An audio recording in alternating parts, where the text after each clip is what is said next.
But let's start with just, it was a crazy, crazy month of trading. We saw some pretty big sell-offs and some pretty big rebounds. Are we out of the volatility woods, so to speak?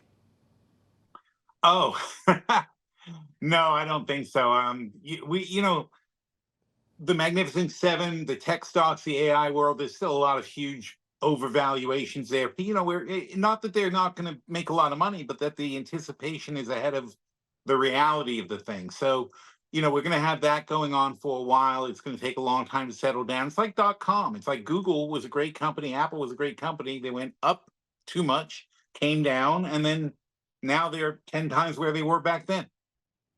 This always happens. Like I said, it's really easy to see when you look backwards in history that these things happen. It's sometimes harder when you're in it to actually see it happening at the same time. Hmm. So let me ask you about sector rotation though, because we've seen some pretty interesting things. I mean, some air came out of the AI world and AI-related stocks. We saw things like utilities and other things starting to pop up in the last little while. Do you think the AI surge has run out of steam? Like, has it peaked? It's like the .com boom. It's like there are going to be 90% bust and 10% that are going to make you a fortune. And the trick is to figure out which are the ones that are going to make you a fortune over the long term. Mostly, this is a case of getting ahead of itself, though. The profits in AI are phenomenal. It's the future. It's the future the same way the internet was the future, but it didn't happen all at once.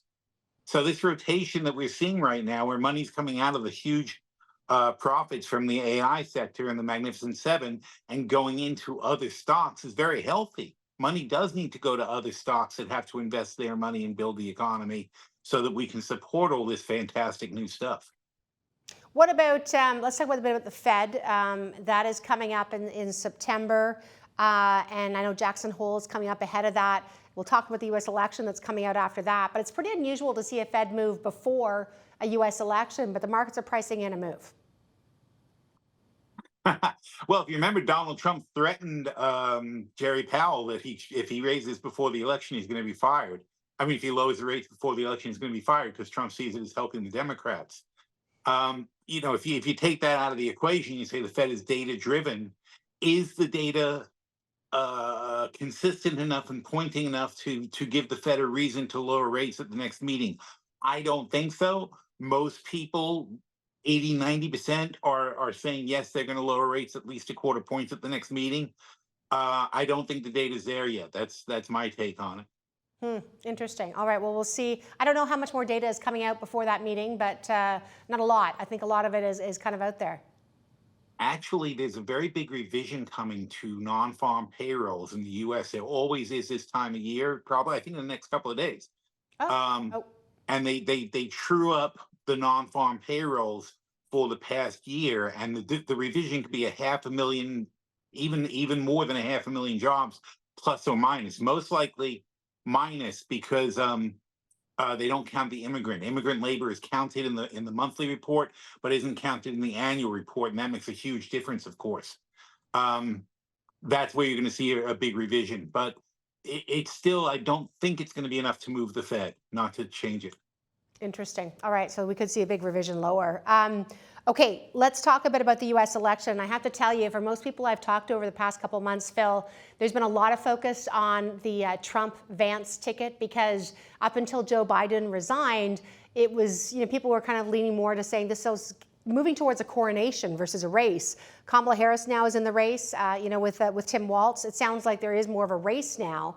And you got some things to look at from the perspective is what happens if we see a President Kamala come in, or President Harris, I should say, come in and lead the way.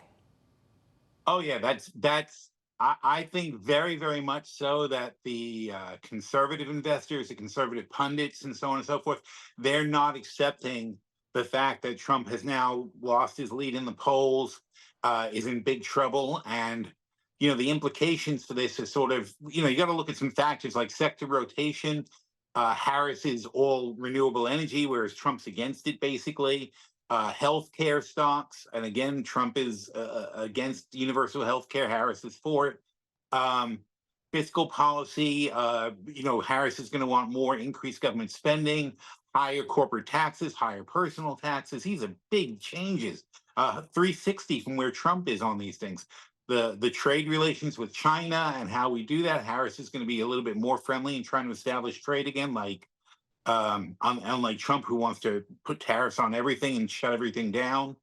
The regulations, Trump wants no regulations, and of course Biden and Harris want to put more regulations on things, especially the financial sector and polluting, and obviously anything to do with global warming. And then you've got market volatility because just as the race seesaws back and forth, people are going to, Bugs Bunny their bets in and out. Like the Bugs Bunny audience that runs in and out of the theater.